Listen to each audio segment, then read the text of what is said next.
Hello class, I hope you are doing well. This is a class of CRPC, the Code of Criminal Procedure 1973 और आज हम अपना section 204 से starting करेंगे यानी 204 से। इसके पहले हमने 203 कंप्लेंट का पूरा वो पढ़ लिया है और जाहिर सी बात है कि 203 के पहले जितने भी सेक्शंस हैं हमने उसको बहुत ही शॉर्ट फॉर्म में इजी फॉर्म में देख लिए हैं। ठीक है, तो आज हम स्टार्ट करते हैं चैप्टर नंबर 16 जो बात करता है commencement of proceeding before magistrate, यानी यहाँ पर प्रोसीडिंग्स की कमेंसमेंट हो रही है यानी उसकी स्टार्टिंग हो रही है मजिस्ट्रेट के सामने।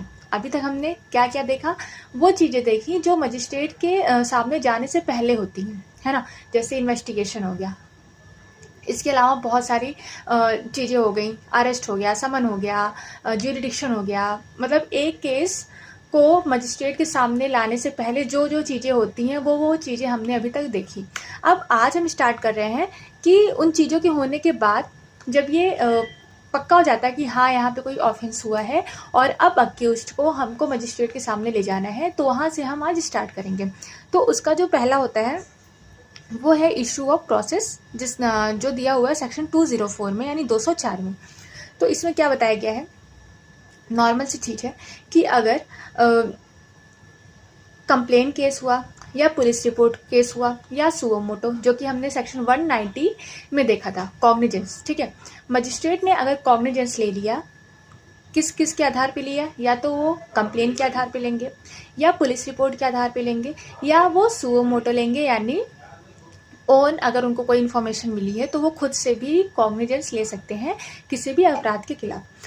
इन तीनों चीज़ों से अगर वो कॉग्निजेंस लिए हैं, उसके बाद अगर उनको ऐसा मतलब सेटिस्फाई हो गए हैं कि हाँ इस जगह पे ये ऑफेंस हुआ है और इस एक्यूज्ड ने किया है, तो अब जाहिर सी बात है जिस एक्यूज्ड ने किया है उसको तो कोर्ट में बुलाना पड़ेगा ना। ऐसा तो है नहीं कि जहाँ पे मतलब सब कुछ हो गया, एक्यूज्ड जहाँ है उसको वहाँ रहने दो, हम वहीं चल के देख लेते हैं सब कुछ, ऐसा तो है नहीं। उस एक्यूज्ड को कोर्ट ऑफ लॉ में बुलाया जाएगा। तो उसके लिए यहाँ पे वर्ड यूज होता है इशू ऑफ प्रोसेस, यानी अगर ये एक समन केस है, समन केस में उस एक्यूज्ड को या उस पर्सन को जिसके खिलाफ एलिगेशंस लगाए गए हैं उसको समन भेजा जाएगा, एक नोटिस भेजी जाएगी कि भाई आपके खिलाफ ये एलिगेशंस लगे हैं, आप आ जाओ। या तो वारंट केस, अगर यहाँ पे वारंट केस का मामला है जो कॉग्निजेबल ऑफेंस है या हीनियस ऑफेंस है जहाँ पे वारंट इशू किया गया था, तो ऐसे केसेस में वारंट इशू किया जाएगा कि पुलिस ऑफिसर को ये डायरेक्ट किया जाएगा कि आप जाओ उनको क्या कहते हैं अरेस्ट करके लाओ। तो यहाँ पे दो प्रकार दिए हुए हैं, एक होता है समन केस, एक होता है वारंट केस। समन केस में समन भेजा जाएगा और वारंट केस में वारंट भेजा जाएगा। ये हो गया हमारा पहला चरण। अब दूसरे में क्या है कि नो समन्स और warrant shall be issued against the accused under sub section 1 until a list of a prosecution witnesses has been filed। तो यहाँ पे ये इम्पॉर्टेंट है कि उनके कोर्ट में आने से पहले ही जो प्रोसिक्यूशन होगा, यानी जो अदर पार्टी होगी, जो विक्टिम होगी, जो विक्टिम पार्टी होगी, वो उनके पास जो भी विटनेसेस हैं उनका एक लिस्ट बना के कोर्ट ऑफ लॉ में सबमिट करेगी कि हमारे पास ये विटनेस है जो कि इनके खिलाफ गवाही दे सकते हैं। और अगर ये लिस्ट नहीं फॉलो की जाती है, मतलब अगर ये लिस्ट नहीं फाइल की जाती है before the court of law, तो यहाँ पर समन और वारंट नहीं भेजा जाएगा। 4 में यहाँ पे फीस की बात की गई है कि मतलब प्रोसेस के लिए आपको फी सबमिट करनी पड़ेगी कोर्ट ऑफ लॉ में पहले। अगर फीस नहीं सबमिट की गई है with in the reasonable time, तो यहाँ पर मजिस्ट्रेट डिसमिस भी कर सकते हैं किसी भी कंप्लेन को, ये उनका डिस्क्रिशनरी मामला होता है। ये हो गया हमारा सेक्शन 204। अब हम आते हैं सेक्शन 205 में यानी 205 में। ये बात करता है मजिस्ट्रेट में dispense with personal attendance of accused. तो यहाँ पे मजिस्ट्रेट का मतलब मजिस्ट्रेट के पास ये पावर है कि वो एक्यूज्ड को मना नहीं, वो छूट दे सकते हैं कि ठीक है आप ना आ सको तो आपका प्लीडर आके यहाँ पे केस को आगे बढ़ा सकते हैं। लेकिन कहाँ, सिर्फ समन केस में। वारंट केस में ऐसा नहीं है, वारंट केस में एक्यूज्ड को लाना जरूरी है क्योंकि वो भाई हीनियस मामला होता है। लेकिन समन केस में, छोटे मोटे केस में अगर मान लो नहीं आ सकते हैं, जो एक्यूज्ड हैं वो दूर है या ऐसे किसी कंडीशन में ऐसे किसी कंडीशन में है कि वो कोर्ट में नहीं आ सकते हैं, तो ऐसी कंडीशन में मजिस्ट्रेट उनको छूट दे सकती है पर्सनल अटेंडेंस डे, ठीक है। मतलब वहाँ पे वो अपने प्लीडर के बिहाफ, मतलब उनके जो प्लीडर हैं वो उनके बिहाफ पे वहाँ पे प्रेजेंट हो जाएंगे, अपना केस आगे बढ़ाएंगे। तो ये हो गया हमारा 205। अब आते हैं सेक्शन 206 जो बात करता है पेटी ऑफेंस के बारे में, special summons in cases of पेटी ऑफेंस। तो पेटी ऑफेंस मतलब सीधी सी बात है कि ये छोटे मोटे ऑफेंस होते हैं, ठीक है। और इसमें ज़्यादा कुछ जानना नहीं है, बस ये इंडेक्स के बेस पे इम्पॉर्टेंट है कि स्पेशल समन्स यानी पेटी ऑफेंसेस में समन्स ही भेजे जाते हैं, वारंट नहीं भेजे जाते हैं। और कहाँ भेजे जाते हैं? 206 के अकॉर्डिंग। इसमें जो ट्रायल होता है वो सेक्शन 260, 261, 62, 63, 64 मतलब जो समरीली ट्रायल होता है उसके अकॉर्डिंग इनका ट्रायल किया जाता है।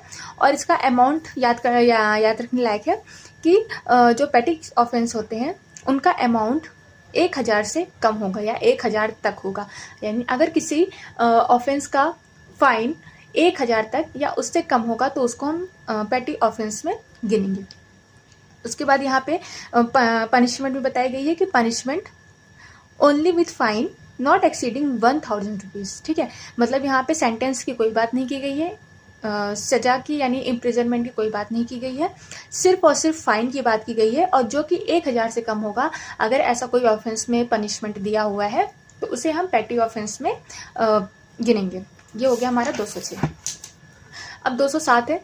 तो 207 पहले तो हम ये जान लें कि जो सेक्शन 207 का प्रोविज़न है ये एक अक्यूज्ड का राइट के हिसाब से देखा जाता है। यहाँ पे बात की गई है supply to the accused of copy of police report and other document. तो यहाँ पे पुलिस रिपोर्ट हुआ, उसके अलावा जो अदर डॉक्यूमेंट होता है जो रिलेटेड होता है केस से, उसकी कॉपी अक्यूज्ड को सप्लाई की जाती है फ्री ऑफ द कॉस्ट। मतलब इसका कोई पैसा नहीं लिया जाता है। एटलीस्ट अक्यूज्ड को पता तो हो कि हमारे खिलाफ क्या एलिगेशंस लगाए गए हैं, कौन कौन से मतलब विटनेस हैं और हम अपने आप को कैसे बचा सकते हैं। भाई नेचुरल जस्टिस होना चाहिए। तो इसलिए यहाँ पे 207 का प्रोविज़न दिया हुआ है जिसमें ये साफ साफ बताया गया है कि चाहे पुलिस रिपोर्ट हो जो हम सेक्शन 173 के अंदर पढ़ते हैं, ठीक है, पुलिस रिपोर्ट, चाहे FIR हो 154 के अंदर जिस FIR के मतलब FIR में उनके खिलाफ चार्जेस लगाए गए हैं, मतलब उनके खिलाफ शिकायत की गई है, वो FIR की कॉपी हो। स्टेटमेंट हो 161 में हम किसका स्टेटमेंट लेते हैं? विटनेसेस का। कन्फेशन अगर कोई किया गया है, स्टेटमेंट किया गया है 164 के अकॉर्डिंग, या एनी अदर डॉक्यूमेंट जो कि सेक्शन 173 के 5 में दिया हुआ है। ये यहाँ पे 5 बताए गए हैं कि अगर इनसे रिलेटेड कोई भी डॉक्यूमेंट है तो वो फ्री ऑफ कॉस्ट एक्यूज्ड को दिया जाएगा बिना डिले करे, ताकि वो अपने केस को अच्छे से समझ सके और अपने डिफेंस को अच्छे से प्रेजेंट कर सके कोर्ट ऑफ लॉ में। तो ये हो गया 207 इंपॉर्टेंट क्लॉज है, ये एक्यूज्ड का राइट भी होता है। अब 208 ये इतना इम्पॉर्टेंट नहीं है, यहाँ पे बस बात की गई है कि supply of copies of statement and document to accused in other cases triable by court of session. मतलब कोर्ट ऑफ सेशन में अगर ट्राई हो रहा है तो उस कंडीशन में जो डॉक्यूमेंट और स्टेटमेंट होते हैं उसकी भी सप्लाई की जाएगी अक्यूज्ड को free of the cost. Same वही चीज़, ठीक है। तो अब हम बात करते हैं सेक्शन 209 की, जो बात करता है commitment of case of court of session when offence is triable exclusively by it. मतलब यहाँ पे ये बात की जा रही है कि मान लो कोई पुलिस FIR दर्ज हुई, ठीक है, उसका पुलिस रिपोर्ट तैयार हुआ और अदरवाइज तो जब एक्यूज्ड अपीयर होता है और ब्रॉड बिफोर द मजिस्ट्रेट, यानी अक्यूज्ड अपीयर होता है या मजिस्ट्रेट के सामने लाया जाता है और मजिस्ट्रेट को यह पता चलता है या मतलब वो सेटिस्फाई होते हैं कि ये जो केस उनके सामने आया है ये पूरी की पूरी तरह कोर्ट ऑफ सेशन से ही ट्रायबल है। मतलब ज्यूरिडिक्शन इस ऑफेंस का कोर्ट ऑफ सेशन के पास है, ना कि मजिस्ट्रेट के पास है। तो ऐसी कंडीशन में जो मजिस्ट्रेट साहब होते हैं वो इस केस को कहाँ पे ट्रांसफ़र कर देते हैं? कोर्ट ऑफ सेशन को ट्रांसफ़र कर देते हैं। और ये जो ट्रांसफ़र करने का जो प्रोसीडिंग होता है इसे ही कमिटल कहते हैं, ठीक है। हमने पहले भी पढ़ चुके हैं कि कमिटल और मेकिंग ओवर, ये हमने पढ़ चुका है ना। कमिटल का मतलब होता है अपने से ऊपर सेंड करना और मेकिंग ओवर का मतलब होता है अपने से नीचे सेंड करना। तो यहाँ पे कमिटल की बात की जा रही है कि मजिस्ट्रेट को अगर ये लगता है कि ये जो ऑफेंस उनके सामने आया है ये कोर्ट ऑफ सेशन के द्वारा ट्रायबल है, तो वो कौन कौन सी चीज़ें, यानी 207 हमने पढ़ा अभी, जो कॉपी वगैरह सप्लाई करते हैं। 208 यहाँ पे भी डॉक्यूमेंट वगैरह सप्लाई करते हैं। इन चीज़ों को कंप्लीट करके, यानी जितने भी कागज़ हैं, जितने भी डॉक्यूमेंट हैं, उसको एक्यूज्ड को दे देते हैं। और जितने भी ज़रूरी डॉक्यूमेंट हैं जो एज अ एविडेंस प्रोड्यूस होने हैं कोर्ट के सामने, वो चीज़ कोर्ट को दे देंगे, यानी कोर्ट ऑफ सेशन को दे देंगे। और पब्लिक प्रोसिक्यूटर को ये नोटिफाई कर देंगे कि ये जो केस है ये कोर्ट ऑफ सेशन के सामने ही ट्रायबल है, आप मतलब हम इसको कमिट कर रहे हैं, तो आप अब वहाँ जाके इसका आगे प्रोसीडिंग जारी करिए। इन चीज़ों को करके जो मजिस्ट्रेट होते हैं वो कोर्ट ऑफ सेशन को कमिट कर देते हैं। मतलब कमिट करने के पहले उनको इन 4 पॉइंट का ध्यान रखना जरूरी है। और ये इंक्वायरी का स्टेज होता है, ना कि ट्रायल का स्टेज होता है। मतलब भाई ट्रायल तो करेंगे नहीं, क्योंकि मजिस्ट्रेट के सामने पास इस चीज़ का जुरिडिक्शन नहीं है, तो ट्रायल नहीं करेंगे। तो ये जो चीज़ें हो रही हैं ये इन्वेस्टिगेशन में भी नहीं आ रही हैं, ना ये ट्रायल में आ रही हैं। तो तीसरा स्टेज कौन सा बचा? इंक्वायरी। तो यानी ये जो भी प्रोसीडिंग चल रही हैं ये इंक्वायरी के स्टेज में आएंगी। ये हो गया हमारा सेक्शन 209। अब आते हैं सेक्शन 210 में, जो बात करता है कंकरेंट प्रोसीडिंग की। Procedure to be followed when there is a complaint case and police investigation in respect of a same offense। अब मान लीजिए कोई ऐसा केस हुआ जिसके खिलाफ आपको पुलिस रिपोर्ट भी मिल गई, उसी के सेम ऑफेंस के खिलाफ, जिसमें सेम पार्टीज हैं, सेम विक्टिम है, सेम एक्यूज्ड है, उसी का मतलब सेम टू सेम आपको पुलिस रिपोर्ट भी मिल गया। Complaint case, police report same to same आ गया। तो ऐसी कंडीशन में भाई यहाँ पे वो हो जाता है ना कि क्या कहते हैं, कंफ्यूजन हो जाती है कि ये केस अब कंप्लेंट केस के रूप में चलाएं या पुलिस रिपोर्ट के रूप में चलाएं, क्योंकि दोनों की ट्रायल आपको पता है प्रोसीजर अलग होती है। तो ऐसी कंडीशन में जो मजिस्ट्रेट हैं वो shall stay the proceeding of such inquiry और ट्रायल, यानी मजिस्ट्रेट को इंक्वायरी और ट्रायल के प्रोसीजर को स्टे कर देना है और call for a report on a matter from a police officer. यानी इंक्वायरी और ट्रायल जो उनका कंप्लेंट केस में चल रहा है उसको वो स्टे कर देंगे, उसको रोक देंगे और पुलिस रिपोर्ट के लिए मतलब पुलिस ऑफिसर को पुलिस रिपोर्ट के लिए डायरेक्ट करेंगे कि वो अपना इन्वेस्टिगेशन जारी रखें और इन्वेस्टिगेशन के बाद जो पुलिस रिपोर्ट आती है उसको मजिस्ट्रेट के सामने सबमिट करें। कहने का बात है कि यहाँ पे अगर कंप्लेन और पुलिस रिपोर्ट सेम कंडीशन में आती है तो कंप्लेन केस को स्टे करके मजिस्ट्रेट कोशिश करेंगे कि ये एक पुलिस रिपोर्ट के मतलब कॉग्निजेंस उसका पुलिस रिपोर्ट के द्वारा ही लिया जाए। तो ये हो गया हमारा सेक्शन 210। ठीक है, बस इसमें इतना ही इंपॉर्टेंट है। 210 इंडेक्स बेस पे आता है और यहाँ पे पूछा जाता है कि मजिस्ट्रेट क्या कर सकते हैं। तो वो इंक्वायरी और ट्रायल को स्टे करेंगे और पुलिस ऑफिसर को इन्वेस्टिगेशन और पुलिस रिपोर्ट के लिए कॉल करेंगे। 210 में इतना इंपॉर्टेंट है। अब आ जाते हैं हम चैप्टर नंबर 17। ये चैप्टर बहुत इंपॉर्टेंट है क्योंकि यह बात करता है चार्ज मतलब एलिगेशंस। जो एलिगेशंस किसी पर्सन के ऊपर लगाए जाते हैं, जो एलिगेशन किसी एक्यूज्ड पर्सन के ऊपर लगाए जाते हैं, वो ही चार्ज कहलाते हैं। ठीक, और चार्ज भाई चार्ज फ्रेमिंग कौन करता है? जाहिर सी बात है जज करते हैं। तो सेक्शन चैप्टर नंबर 17 इन्हीं चार्ज के बारे में बात करता है कि चार्ज में क्या क्या कंटेंट होने चाहिए और मान लीजिए एक साथ कई चार्जेस लग रहे हैं तो उसकी क्या प्रोसीडिंग होगी। ठीक है, ये चीज़ें हमको चैप्टर नंबर 17 में देखने को मिलती है। तो सबसे पहले तो चार्ज क्या होता है हम जान लिए हैं। ये एलिगेशंस होते हैं जो किसी भी पर्सन के ऊपर लगाए जाते हैं और इसके कंटेंट दिए हुए हैं 211 में। यहाँ पे ये छोटी सी डेफिनेशंस है। Charge is defined as a precise formulation of a specific accusation made against an accused. ठीक है, सेम वही चीज़, एलिगेशंस वगैरह लगाए जाते हैं, वही होता है चार्ज। इसकी एक मीनिंग हम 2B में भी देख चुके हैं। अब आते हैं सेक्शन 211। ये बात करता है कंटेंट ऑफ चार्ज, यानी चार्ज में कौन कौन से कंटेंट होने चाहिए उसकी बात करता है 211। तो every charge under this code shall state the offence with which are accused is charge. यानी चार्ज फ्रेमिंग जो होती है उसमें ऑफेंस को स्टेट किया जाएगा जिससे वो एक्यूज्ड है वो चार्ज किया गया है। मान लो एक्यूज्ड के खिलाफ कोई एलिगेशंस है कि वो चोरी किया है। ठीक है, चोरी के साथ साथ उसने क्रिमिनल ट्रेसपास किया है, यानी घर में घुस के चोरी किया है। तो यहाँ पे क्या बताया गया, ऑफेंस उसके ऊपर क्या लगा कि उसने क्रिमिनल ट्रेसपास किया है प्लस थेफ्ट किया है, तो ये सब क्या है, क्या कहते हैं, चार्ज के अंदर कंटेंट किए जाएंगे। If the law which creates the offence gives it any specific name और ऑफेंस में बी डिस्क्राइब, तो यानी उस चार्ज का यानी उस ऑफेंस का अगर कोई स्पेसिफिक नेम है तो उसको भी हम लिखेंगे कंटेंट में। इसके बाद यहाँ पे बताया जा रहा है कि if the law which creates the offence does not give any specific name, यहाँ पे बताया जा रहा है कि अगर जो ऑफेंस किया गया है उसका कोई स्पेसिफिक नेम ही नहीं है, मतलब कुछ अलग ही टाइप का आईपीसी से हटके ही कोई ऑफेंस कर दिया गया है, तो उससे रिलेटेड जो एसेंशियल्स होंगे उसको यहाँ पे लिखा जाएगा। 4th नंबर में क्या बताया गया है कि the law and section of law against which the offence is said to have been committed shall be mention.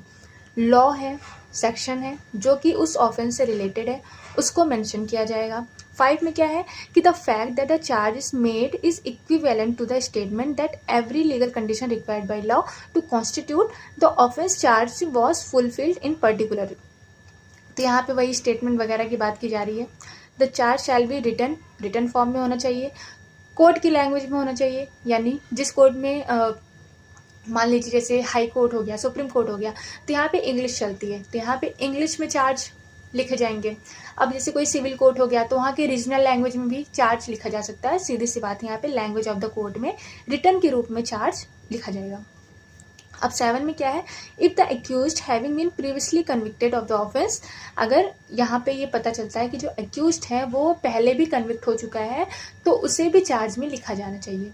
ठीक है, उसे भी चार्ज में लिखा जाता है कि ये जो एक्यूज्ड है ये पहले भी इस ऑफेंस से कन्विक्ट हो चुका है, वो भी लिखा जाएगा यहाँ पे। तो ये हो गया कंटेंट ऑफ द चार्ज जो कि सेक्शन 211 में दिया हुआ है। ये इसके कुछ इलस्ट्रेशंस हैं, एग्जाम में पूछे जाते हैं, तो ये एक बार देख लीजिएगा। अब हम आते हैं सेक्शन 212 में 212 में जो बात करता है particulars as to time, place and person. यहाँ पे ये सीधी सी बात बोली गई है कि अगर कोई चार्ज लिखा जा रहा है तो उसका proper time, place and person, यानी किस टाइम पे घटना घटित हुई, किस प्लेस पे हुई और किस पर्सन के द्वारा हुई या किस पर्सन के साथ हुई, किस पर्सन के आंखों के सामने हुई, ये सब भी लिखना जरूरी है। ठीक है, तो 212 में ये बताया गया है। 213 में क्या है, मैनर की बात की गई है, यानी when manner is committing offence must be stated. Manner कब लिखा जाना जरूरी है, तो यहाँ पे जैसे कई ऑफेंस होते हैं कि जिसका आप मैनर ना लिखो तो चलता है, लेकिन कई ऑफेंसेस ऐसे होते हैं जिसका मैनर लिखा जाना भी जरूरी है। जैसे यहाँ पे कुछ एग्जाम्पल है, चीटिंग की गई है तो किस मैनर में की गई है, फॉल्स एविडेंस दिया गया है तो वो किस मैनर में दिया गया है, या ऑब्स्ट्रक्टिंग पब्लिक ड्यूटी, यानी कोई पर्सन है जो किसी भी पब्लिक ऑफिसर को उसकी ड्यूटी करने से रोक रहा है तो ये किस मैनर में रोक रहा है, ये चीज़ें ज़रूरी होती हैं कभी कभी चार्ज में लिखना। तो 213 मैनर की बात ही कर रहा है। ठीक है, इसमें ज़्यादा डिटेल में जाने की ज़रूरत नहीं है। और ये कि चार्ज में सेक्शन से ज़्यादा यहाँ पे जो ये दिए हुए हैं इलस्ट्रेशंस, ये इंपॉर्टेंट है, तो इसको एक बार पढ़ लीजिएगा। ज़्यादा टफ नहीं है, बस कंफ्यूजिंग है थोड़ा सा। 214 इंपॉर्टेंट नहीं है। 215 में बताया गया इफेक्ट ऑफ एरर। मान लो चार्ज में कोई एरर हो जाता है तो सबसे जो जनरल रूल है कि चार्ज में कोई एरर होगा तो वो चेंज नहीं होगा। ठीक है, ये हो गया हमारा जनरल रूल। लेकिन जनरल रूल का कोई एक्सेप्शंस तो होता है, लेकिन अगर ये मतलब जस्टिस को फेल कर रहा है या कोई ऐसा मिसलीड कर रहा है जो कि एक्यूज्ड को बहुत बड़ी दुविधा में डाल सकता है। मान लो उसने चोरी की, आप उसके ऊपर रॉबरी लगा दिए, तो दोनों में कितना डिफरेंस हो गया है ना। उसने चोरी की, आपने उसके ऊपर डकैती लगा दी, तो ये एक चार्ज का खेल होता है जो एक्यूज्ड को बहुत बड़ी दुविधा में डाल सकता है। तो अगर ऐसी कंडीशन हो रही है तो यहाँ पे जो एरर है चार्जेस में उसको चेंज किया जा सकता है। 215 में ये दिया हुआ है और ये एट एनी स्टेज किया जा सकता है, मतलब कभी भी। ऐसा नहीं है कि अगर एक बार प्रोसीडिंग चल गई तो फिर चार्ज वही चलेगा, ऐसा नहीं है। कभी भी चार्जेस में चेंजेस किए जा सकते हैं। ये हो गया 215। 216 में अल्टर की बात की गई है। अल्टर मतलब कोर्ट में अल्टर चार्ज, जो कोर्ट है वो चार्ज को चेंज कर सकती है, अल्टर कर सकती है। कब? Before judgement is pronounced. किसी भी स्टेज पर वो अल्टर कर सकती है, ऐड कर सकती है, यानी उस चार्ज को हटा सकती है, किसी और चार्ज को ऐड कर सकती है। बट ये कब होना चाहिए? जजमेंट जब तक ना आ जाए। ऐसा नहीं है कि जजमेंट आ गया उसके बाद चार्ज को ऐड किया जा रहा है, अल्टर किया जा रहा है, तो ये चीज़ गलत है। ठीक है, यानी बिफोर द जजमेंट कोर्ट में अल्टर और add to any charge at any time. ये हो गया 216। तो 216 यहाँ पे थोड़ा इंडेक्स के बेस से भी इम्पोर्टेंट हो जाता है, और यहाँ पे ये इम्पोर्टेंट है कि कब कर सकते हैं कोर्ट, तो बिफोर जजमेंट इज प्रोनाउंस। बस 216 में इतना इम्पोर्टेंट है। अब 217 में recall of witnesses when charges Altered. तो जाहिर सी बात है कि अगर यहाँ पे चार्जेस में कुछ हेर फेर हो रही है तो विटनेसेस को फिर से बुलाया जाना चाहिए। तो यहाँ पे विटनेसेस को रिकॉल के बारे में बताया जा रहा है। नॉर्मली क्या, अगर कुछ कोर्ट अल्टर करती है चार्जेस में या ऐड करती है तो विटनेसेस को फिर से बुलाया जा सकता है। 217 में ये बताया गया है। अब हम जानते हैं ज्वाइंडर ऑफ चार्जेस के बारे में, यानी एक ही केस में कई चार्ज लगना। तो ऐसी कंडीशन में जो भी प्रोसीडिंग्स होती हैं वो हम अब जानेंगे। ठीक है, अब सेक्शन 218 किसकी बात करता है? Separate charges for distinct offence. तो ये हो गया हमारा एक जनरल रूल जो ये बात करता है कि जितने भी ऑफेंस किए गए हैं उनके लिए अलग अलग चार्ज लगना जरूरी है और सबका अलग अलग ट्राई होना चाहिए। ये हो गया हमारा 218। लेकिन इसका एक्सेप्शंस दिया हुआ है 219, 221, 223 और 220 में। अब भाई 218 तो हमको बता दिया गया है ना कि जितने भी ऑफेंस होंगे उनका अलग अलग चार्ज लगेगा और उनका अलग अलग ट्राई भी किया जाएगा। बट ऐसा हर जगह नहीं होता है, एक्सेप्शंस है। 219 यहाँ पे जैसे 3 offences of same kind with in a year may be charge together, मतलब 3 ऑफेंस सेम काइंड के एक साल के अंदर अगर किए गए हैं तो वो एक साथ ही ट्राई किए जा सकते हैं, यानी एक साथ ही उनका चार्ज हो सकता है और एक साथ ही वो ट्राई किए जा सकते हैं। लेकिन यहाँ पे जो एक याद रखने वाली चीज़ है ये है कि whether in the respect of same person और नॉट, यानी यहाँ पे सेम पर्सन का होना जरूरी नहीं है। ये एग्जाम में पूछा जाता है कि क्या यहाँ पे सेम पर्सन का होना जरूरी है, तो नहीं, ये सेम पर्सन का होना जरूरी नहीं है। When a person is accused of more offenses, मतलब यहाँ पे सेम पर्सन की बात कहाँ कही जा रही है? विक्टिम के पर्पज से। एक्यूज्ड तो हमारा सेम होना चाहिए, ठीक है, यानी जिसके खिलाफ ट्रायल होगा वो एक्यूज्ड होगा ना, तो वो तो एक ही होगा, वो सेम होगा। उसने 3 कांड किए एक साल में, तो तीनों उसने कांड किए, यानी तीनों जो ऑफेंस किए उसका एक ही साथ ट्राई किया जा सकता है। बट यहाँ पे जो विक्टिम साइड है वो अलग अलग हो सकते हैं, ये यहाँ पे बताया जा रहा है। यानी सेम पर्सन और नॉट, ये जो वर्ड है ये हम विक्टिम के लिए यूज़ करते हैं, ना कि अक्यूज्ड के लिए। मतलब अक्यूज्ड यहाँ पे सेम पर्सन ही होना चाहिए। 219 में यही इंपॉर्टेंट है। यहाँ पहली बात तो 3 ऑफेंसेस के बारे में बात की गई है, सेम काइंड के बारे में बात की गई है, और विद अ ईयर यानी एक साल के बारे में बात की गई है। 220 में भी वही है, trial for more than 1 person. तो यहाँ पे मतलब अगर एक ही पर्सन के द्वारा कई सारे ऑफेंसेस किए गए हैं और वो किए गए हैं to form the same transaction, यानी एक ही साथ पता लग रहा है वो गाड़ी भिड़ाते हुए चल रहे हैं, चोरी करते हुए चल रहे हैं, किसी को मारते हुए चल रहे हैं, तो एक ही साथ उसने 4-5 लोगों को मर्डर कर दिया। तो ये क्या है? ये एक ही सेम ट्रांजैक्शन में ही हो रहा है ना, तो इस कंडीशन में भी वो मतलब एक ही साथ सबका चार्ज लग सकता है और एक ही साथ वो ट्राई हो सकता है। 220 ये बात करता है। इसके सारे इलस्ट्रेशंस इंपॉर्टेंट हैं, ठीक है, एक बार इसको देख लीजिएगा क्योंकि इसमें इलस्ट्रेशंस बहुत ज़्यादा हैं और पूछे भी जाते हैं, इम्पॉर्टेंट भी हैं, कन्फ्यूज़न भी है, तो बस ज़्यादा ज़्यादा टफ नहीं है, 2-4 बार पढ़ेंगे तो याद हो जाएगा। फिर आते हैं 221। यहाँ पे बात की गई है doubtful, where it is doubtful what offence has been committed. तो यहाँ पे बात की जा रही है कि अब भाई जैसे यहाँ पे ये डाउट हो गया कि इन्होंने कौन से ऑफेंस किए हैं, भाई ऐसे ऐसे एसेंशियल्स उसमें आ रहे हैं कि पता ही नहीं लग रहा है कि कौन सा ऑफेंस किए हैं। तो ऐसी कंडीशन में उनके ऊपर जो चार्ज लगेगा वो किसी भी एक मतलब कई सारे ऑफेंस तो किए गए हैं तो उसमें से किसी भी ऑफेंस का चार्ज उसमें लग जाएगा और उसी के हिसाब से वो ट्राई किए जाएंगे। 221 में ये बताया गया है, इंडेक्स के बेस पे जरूरी है बस। 222 उतना इम्पॉर्टेंट नहीं है। When offence proved included in offence charge, तो इतना इम्पॉर्टेंट ये है नहीं।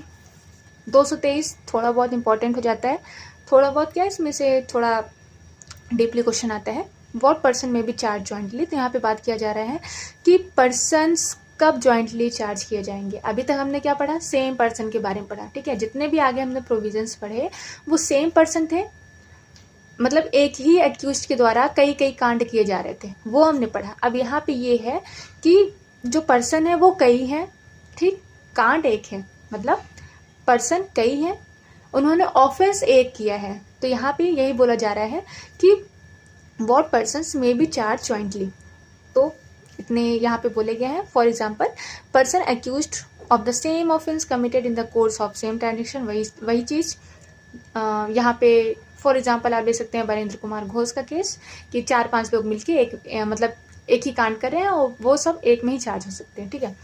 बी हो गया person accused of an offence and person accused of abetment. Attempt to commit, मतलब एक ही ऑफेंस में जो अबेट कर रहा है उसको, जो अटेम्प्ट कर रहा है उसको, या जो कमिट कर रहा है, तीनों पर्सन को एक ही साथ ज्वाइंटली यहाँ पे ट्राई किया जा सकता है। ये तो मतलब यही है, इतना ज़्यादा इसमें कुछ है नहीं इंपॉर्टेंट।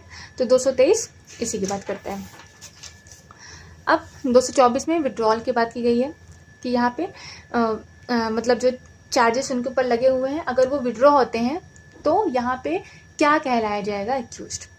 दो चीज़ें होती हैं, एक चीज़ होता है एक्विटल, एक चीज़ होता है डिस्चार्ज।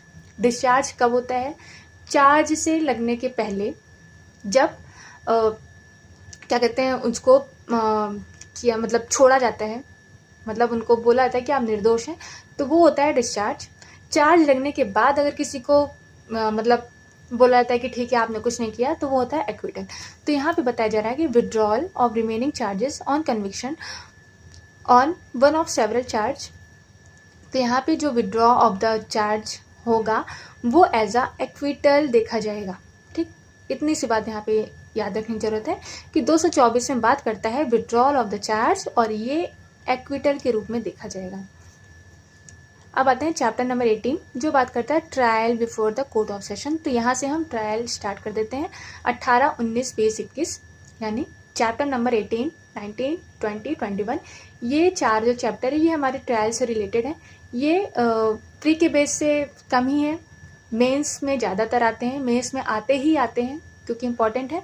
तो इसको भी हम एक शॉर्ट फॉर्म में देखेंगे, ज़्यादा इसमें घुसने की ज़रूरत नहीं है क्योंकि प्री में ये बहुत कम आते हैं। बस हमको सेक्शन याद होने चाहिए और एक लाइन याद होना चाहिए कि हाँ इसके बाद ये, इसके बाद ये, इसके बाद ये, तो हम इसको पूरी तरह से कर सकते हैं, ठीक है।